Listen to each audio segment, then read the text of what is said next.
So ayan no, Elroy Mix, dito tayo ngayon sa park no, dito sa may Roxas Avenue. Ayan no, so mga 2 buwan na tayo hindi nakapag-update dito.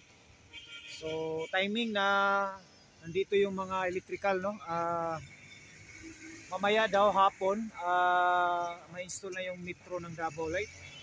Saka ayan, abangan natin mamayang gabi no, yung pag ilaw nitong mga lead na nakalagay dito sa mga gilid no. Ito yung mga lead. So mamaya abangan natin. Yan, Elroy Mix. So dito tayo sa Roxas Avenue, Davao City. So ito yung park na project. So talagang malapit na araw ng Davao no. So ayan. So itong mga nakikita natin close pa ito. So tingnan natin ito bukas kung ma-open na ito pag after na napa-energize nila itong mga ilaw lahat dito.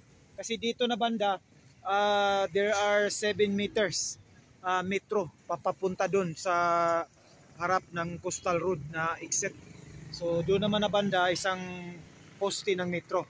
So bali 6 na metro lahat no. So ayan, may ginagawa sila ngayon, kinukumpuni nila yung wire. Ayan. So abangan natin yung pag-open. Hindi natin alam kung i-inaugurate pa ito ng city o formal opening kasi itong mga park, itong mga malalaking park naka-close pa talaga. So at saka itong mga daanan ng mga tao diyan, Elroy Mix. So abangan natin yung pag-open talaga na formal no ng city no, ng City Government of Davao. Ayan. So mamaya abangan natin mamayang gabi. Yan intro ko. Shout out dayon mundo ha.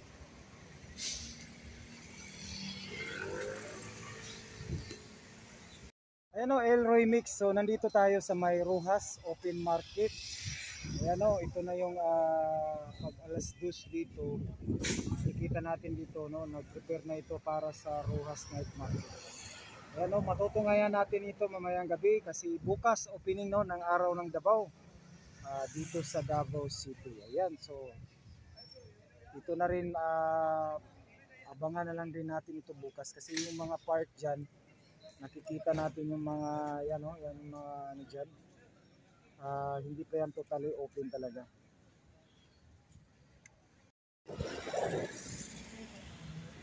Ayan no, so nakikita natin itong mga contractor, so busy sila, naglilinis sila no, kasi opening na nga.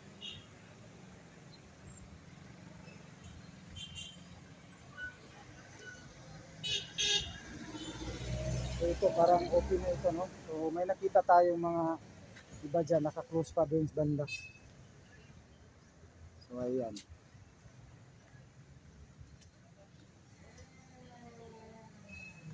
So naglilinis na sila dito. Ayan. Yan no, Elroy Mix, totally hindi pa talaga open. Bukas abangan na lang natin ang pag-open nito kasi yung nakikita natin kanina dyan hindi pa talaga totally open yan. Baka i-ano pa yan ng city. So ito nag-clearing sila para sa preparation sa opening bukas no, kasi araw ng Davao. Ayan. So kasi 4 na buwan yata ito, medyo mayroon ng mga damo no, na tumutubo. So yan, nilinisan nila para sa opening no, para sa clearing. Ayan. Ito yung contractor no, shout out diyan sa mga taga relay workers. Ayan.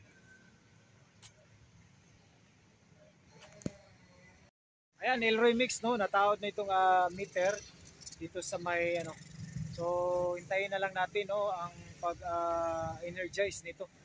Itong dito sa open park, dito sa may Roxas. Ayan.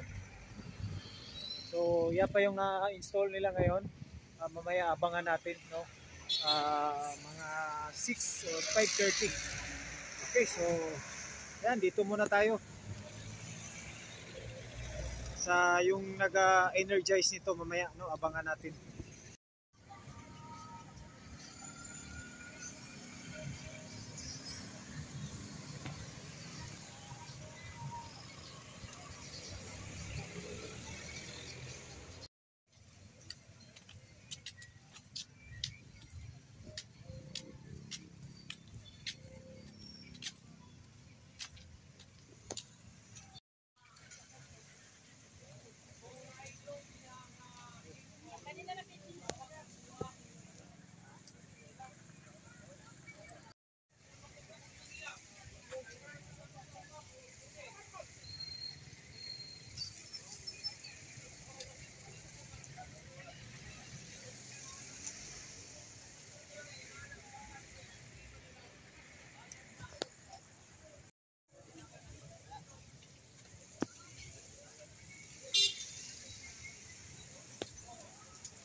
Umilaw na.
So ito na yung bagong ilaw, partially muna tinisting nila, no. So sinubaybayan natin para bukas siguro ang ano nito, March 1. So tinisting muna nila kung umilaw lahat.